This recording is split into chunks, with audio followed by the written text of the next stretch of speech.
بالنسبة لصانع المحتوى المشهور الذي قام بنشر فيديو وهو يطهو كلب نافق مما استفز مشاعر كل المغاربة، أدانته محكمة الابتدائية بتمارا ب8 أشهر حبسا نافذة و20,000 درهم كغرامة.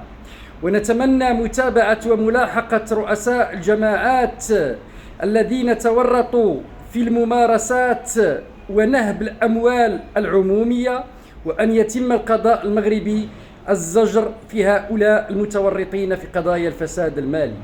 فعلى بالناس أن يعرف بأن الكلاب هي للحراسة وللاستئناس وليس للطهي والأكل، كما على رؤساء الجماعات والسياسيين والبرلمانيين أن يعرفوا أن مناصبهم هي لتمثيل المواطنين وليس لطبخ الثروات ونهب وأكل الميزانيات.